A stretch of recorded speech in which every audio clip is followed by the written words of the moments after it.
मुझे आज भी वो रात याद है जब मैंने पहली बार दुबई की चमकती रोशनी खिड़की से देखी थी। उस वक्त लगा था जिंदगी बदल गई, पर किसे पता था वही रोशनी एक दिन मेरे अंधेरे का नाम बन जाएगी। निम्रत धीमी आवाज में ये बात कहती है और चुप हो जाती है, आंखें किसी दूर की याद में खोई हुई। अमृतसर की वो लड़की जिसके सपने आसान जिंदगी के थे, अब 3 साल बाद सब कुछ खोकर वापस आई थी। चेहरे पर एक ऐसी खामोशी थी जिसे वो किसी से बांटना नहीं चाहती थी। लेकिन ये कहानी उस दिन की नहीं जब वो लौटी थी। ये कहानी उस दिन से शुरू होती है जब वो जा रही थी। उस वक्त निम्रत ने मां से कहा था, मां, दुबई में सलून की नौकरी मिल गई है, तो देखना मैं घर के हालात बदल दूंगी। मां ने धीरे से कहा था, बेटी, विदेश जाना खेल नहीं होता। वहां लोगों के चेहरे चमकते हैं पर अंदर सब एक जैसे नहीं होते। निम्रत हंस पड़ी थी। मां, अब मैं बच्ची नहीं रही, सब ठीक होगा। एजेंट लखविंदर ने कहा था, फिक्र मत कर, पूरी लीगल जॉब है, सलून में रिसेप्शन पर काम मिलेगा, रहना खाना सब मुफ्त। वो बातें सुनकर निम्रत ने अपने सारे सपने एक बैग में रख लिए।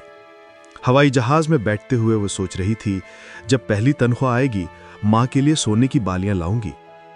उसे नहीं पता था कि दुबई की चमकदार रोशनी के पीछे कितना अंधेरा छिपा है। जब जहाज उतरा, बाहर गर्मी थी और हवा भी अजीब सी। एयरपोर्ट के बाहर एक आदमी बोर्ड लेकर खड़ा था, निम्रत कौर। वो मुस्कुराया और बोला, मैडम मरियम ने मुझे भेजा है, आओ मैं ले चलता हूं। उसका नाम था करीम। गाड़ी में बैठते ही उसने निम्रत से पासपोर्ट मांगा। कंपनी को देना होता है, वर्क परमिट अपडेट करना है। निम्रत ने बिना सोचे पासपोर्ट उसके हाथ में दे दिया। गाड़ी शहर से दूर निकल गई। आगे एक बड़ा गेट था, सुनहरे बोर्ड पर लिखा था अल जलरा रेजिडेंस। गेट खुला, अंदर एक आलीशान विला, मोटे पर्दे, हवा में इत्र की खुशबू और चमकते फर्श। निम्रत के सामने आई एक औरत, सफेद कपड़े, सोने की घड़ी और तेज नजर। उसने अंग्रेजी में कहा, you will walk here, this is not a saloon, it's my house. Nimrat एक पल के लिए चुप रह गई। पर मुझे तो रिसेप्शन की जॉब बताई गई थी। शेखा मरियम ने धीरे से कहा, यहां जो मैं कहूंगी वही तुम्हारा काम होगा। तुम्हारा पासपोर्ट सेफ में रहेगा जब तक कॉन्ट्रैक्ट पूरा नहीं होता। निम्रत के अंदर कुछ टूट गया। उसने धीरे से पूछा, क्या मैं घर फोन कर सकती हूं? वो औरत बोली, फोन सिर्फ इमरजेंसी के लिए, अब आराम करो, सुबह से काम शुरू। रात को कमरे में निम्रत बैठी थी। बिस्तर शानदार था पर दिल में अजीब बेचैनी थी। वो खिड़की के पास आई, बाहर रोशनी से भरा दुबई, लेकिन उसकी आंखों में सिर्फ मां का चेहरा था। उसने बैग से मां की तस्वीर निकाली और बोली, मां, तू कहती थी ना, चमक हर बार सच्ची नहीं होती। अचानक बाहर से आवाज आई, गेट खोलो। उसने खिड़की से झांका। 2 लोग एक बड़ा बक्सा अंदर ले जा रहे थे। बक्सा भारी था और उस पर कोई लिखावट नहीं थी। निम्रत के मन में सवाल उठा, इस घर में आखिर चल क्या रहा है? वो पीछे मुड़ी तो देखा दरवाजे के नीचे से एक कागज खिसका हुआ था। उसने उठाया। सफेद कागज पर सिर्फ एक लाइन लिखी थी, कुछ भी मत पूछना और जिंदा रहना। उसकी सांस रुक गई। कागज उसके हाथों में कांप रहा था। बाहर से फिर वही आवाज। दरवाजा हल्का खुला और सुहेला नाम की औरत अंदर आई। मैडम बुला रही हैं, उसने ठंडे लहजे में कहा। निम्रत के कदम जैसे जमीन में धंस गए। उसे समझ नहीं आ रहा था ये सब क्या शुरू हो गया है। निम्रत ने धीरे से दरवाजा खोला। सामने सुहेला खड़ी थी, चेहरे पर कोई हाव भाव नहीं, बस सीधी नजर। मैडम बुला रही हैं, उसने दोबारा कहा और बिना मुड़े आगे चल दी। निम्रत धीरे धीरे पीछे चली। दिल की धड़कन तेज थी, हाथ पसीने से भीगे हुए थे। उसे नहीं पता था कि मैडम इस वक्त क्यों बुला रही हैं। जब वो हॉल में पहुंची तो शेखा मरियम सोफे पर बैठी थीं, हाथ में फोन और सामने चाय का कप। उसकी नजरें सीधे निम्रत पर थीं। बैठो, उसने धीरे से कहा। निम्रत खड़ी ही रही। मैडम, मैंने कुछ गलत किया? उसने पूछा। शेखा मुस्कुराई। अभी नहीं, लेकिन कर सकती हो। अगर ज्यादा सोचोगी तो।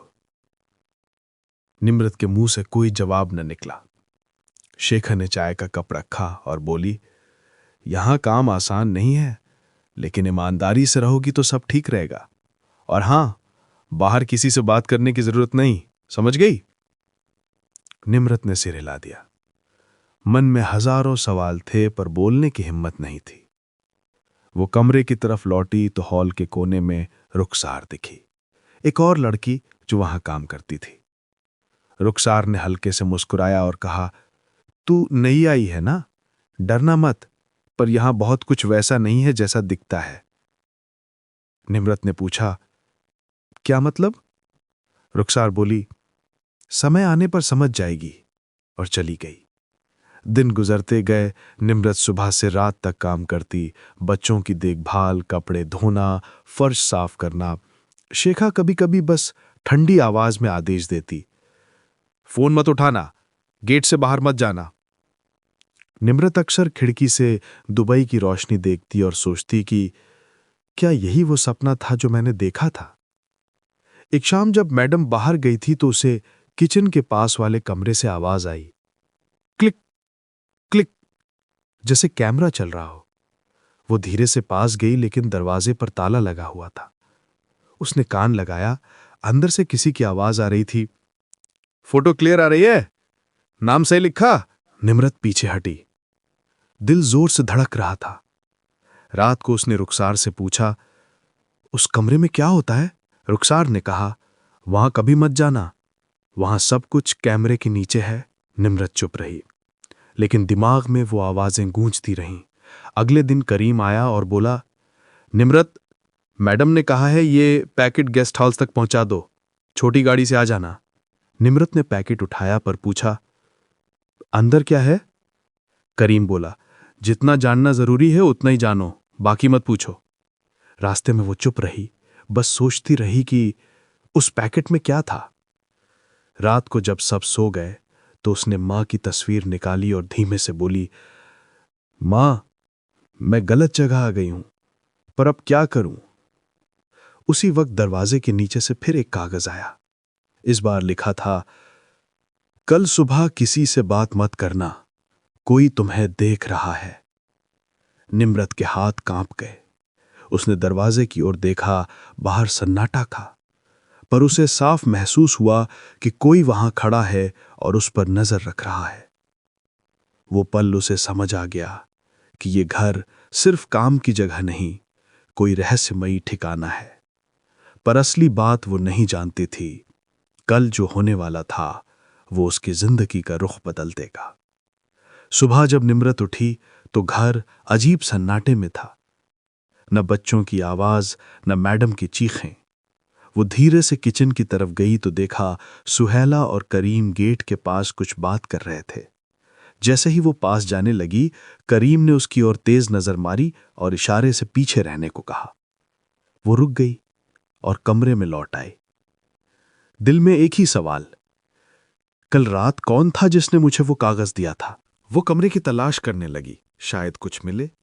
बिस्तर के नीचे, टेबल के पास कुछ नहीं। लेकिन जब दरवाजे के पास पहुंची तो दरार से एक छोटी सुई जैसी चीज निकली। उठाया, एक छोटा कैमरा था। उसका दिल जोर से धड़कने लगा। क्या ये मेरे कमरे में लगाया गया था? उसने कैमरा चादर में लपेटा और बाथरूम के पाइप के पीछे छिपा दिया। शाम को काम के बाद रुखसार किचन में मिली। निम्रत ने कहा, मेरे कमरे में कैमरा था, कोई हमें देख रहा है।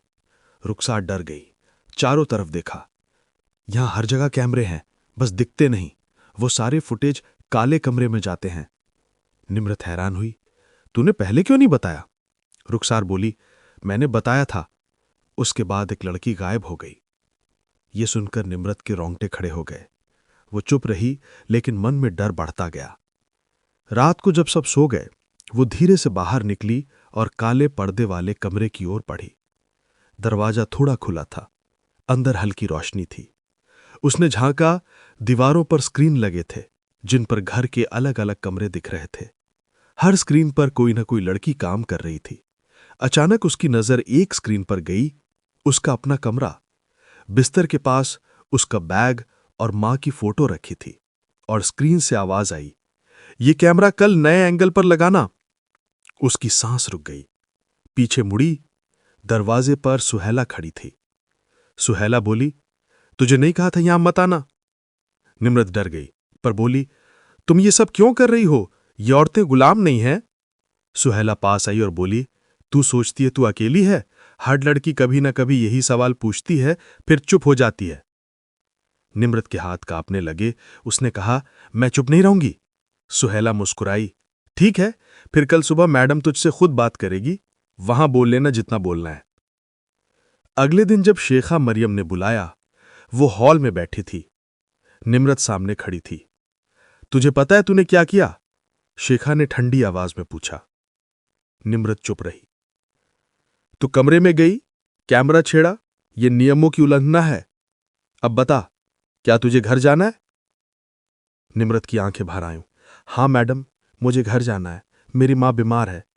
शेखा ने सिर हिलाया। ठीक है, जा सकती है, लेकिन एक शर्त पर। पहले एक काम करना होगा। कौन सा काम? शेखा ने एक लिफाफा निकाला। इसे एक गेस्ट हाउस तक पहुंचा दे। जब लौटेगी तेरा पासपोर्ट मिल जाएगा। निम्रत वे लिफाफा लिया। अंदर कुछ भारी था। शाम को करीम गाड़ी लेकर आया। दोनों चुप थे। निम्रत ने पूछा, इस लिफाफे में क्या है? करीम बोला, जितना कम जानेगी उतना सुरक्षित रहेगी। गेस्ट हाउस पहुंचे। गार्ड ने पूछा, किसके लिए है? निम्रत बोली, मैडम ने भेजा है। गार्ड ने लिफाफा लिया और अंदर रख दिया। बिना कुछ कहे गेट बंद कर दिया। वापसी में करीम चुप था। निम्रत ने पूछा, करीम, क्या तुम मेरे साथ सच्चा हो? करीम बोला, अगर सच जानना चाहती है तो कल रात छत पर आना। निम्रत के मन में डर और उम्मीद दोनों थे। वो नहीं जानती थी कल रात क्या होने वाला है। रात के 12 बजे थे। घर में सन्नाटा। निम्रत बिस्तर पर थी, आंखों में नींद नहीं। करीम की आवाज गूंज रही थी, अगर सच जानना चाहती है तो कल रात छत पर आना। उसने कई बार सोचा कि ना जाए, पर मन नहीं माना। 12:15 पर उसने दरवाजा धीरे से खोला। चारों ओर सन्नाटा। वो सीढ़ियों की ओर बढ़ी। हर कदम की आवाज उसके दिल की धड़कन और तेज कर रही थी, जैसे वो किसी मनाही की जगह जा रही हो। छत पर हवा तेज थी। चांद आधा ढका हुआ था। करीम पहले से खड़ा था, सिगरेट पी रहा था। वो बोला, तुझे नहीं आना चाहिए था, पर अब जब आ गई है तो सुन ले। निम्रत बोली, तू मुझे ये सब क्यों बता रहा है? करीम ने कहा, क्योंकि तू वही गलती कर रही है जो मैंने की थी। मैंने भी सोचा था ये बस नौकरी है, पर यह घर नौकरी की जगह नहीं है। तो फिर ये क्या है? ये घर औरतों के ट्रांसफर का सेंटर है। जो लड़कियां यहां आती हैं वो वापस नहीं जाती। उनके पासपोर्ट, उनके कागज सब यहीं रहते हैं। कुछ को अमीर शेखों के घर भेज दिया जाता है। तेरा भी अगला नंबर लग चुका है। निम्रत के पैरों तले जमीन खिसक गई। क्या बोल रहा है तू? करीम बोला, मुझे माफ कर, मैं भी इस जाल का हिस्सा बना रहा, क्योंकि मेरा पासपोर्ट भी इनके पास है। कई बार भागने की कोशिश की, हर बार पकड़ लिया गया। निम्रत की आंखें भर आईं। मेरे साथ भी यही होगा? करीम बोला, अगर चुप रही तो नहीं, पर अगर कुछ बोली तो तुझे गायब कर देंगे। सन्नाटा छा गया। करीम ने कहा, एक रास्ता है, लेकिन खतरा बड़ा है। कौन सा रास्ता? मुझे एक आदमी जानता है जो इंडियन एम्बेसी में काम करता है, पर वो तभी मदद करेगा जब हमारे पास पक्के सबूत होंगे। अगर घर के अंदर हो रही हरकत का कोई प्रूफ मिल जाए, सब बदल जाएगा। निम्रत बोली, लेकिन मैं क्या करूं? करीम ने जेब से एक छोटा पेन निकाला। ये कैमरा है, इसे मैडम के दफ्तर में रख देना। अगर किस्मत रही तो सबूत मिल जाएगा। उसने पेन निम्रत को दिया। नीचे से किसी की आवाज आई, करीम। दोनों एकदम सतर्क हो गए। करीम ने धीरे कहा, जा अपने कमरे में। अगर किसी ने हमें साथ देखा तो सब खत्म हो जाएगा। निम्रत जल्दी से नीचे उतर आई। दिल की धड़कन इतनी तेज थी वो सांस भी नहीं ले पा रही थी। वो अपने कमरे में जाकर दरवाजा बंद कर लिया। बिस्तर पर बैठी, हाथ में पेन ड्राइव थी। उसके मन में डर भी था और हौसला भी।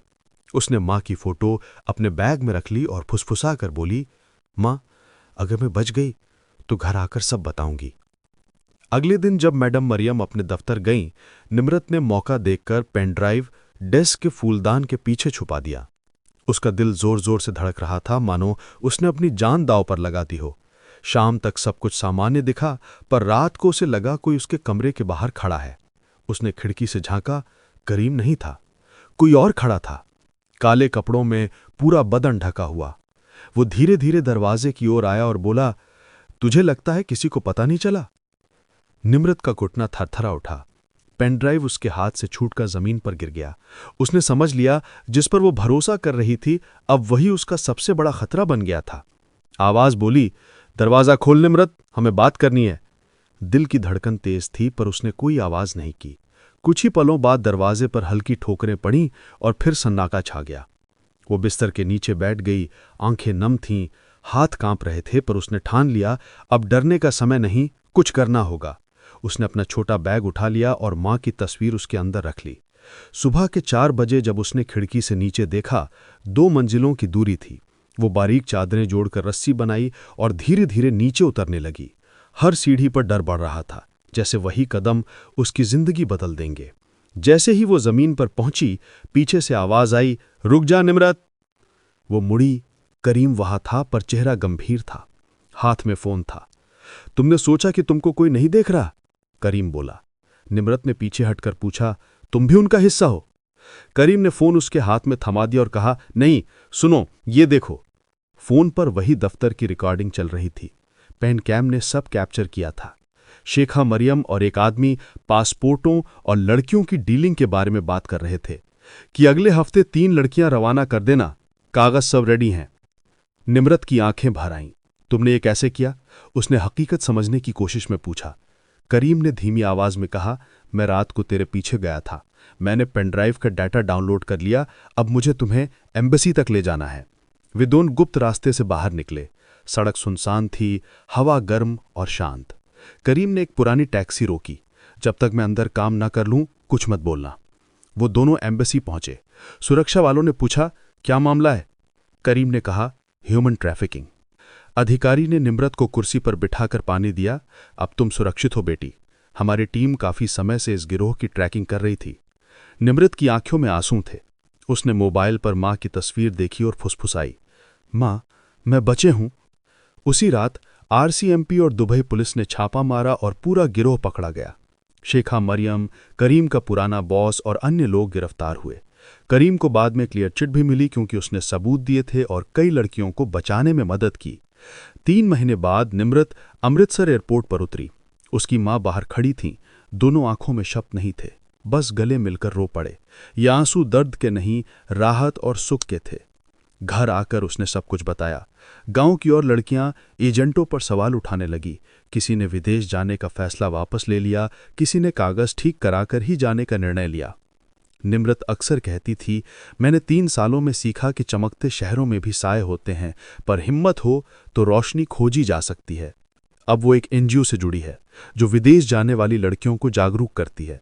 हर सेमिनार में वो अपनी कहानी बताती है और आखिर में एक ही संदेश देती है, अगर किसी सपने की कीमत तुम्हारी आज़ादी हो, तो वो सपना नहीं, जाल है। ये कहानी फिक्शनल है, पर हालात हकीकत से जुड़े हैं। हजारों पंजाबी लड़कियां विदेशी सपनों में धोखे की शिकार बन चुकी हैं।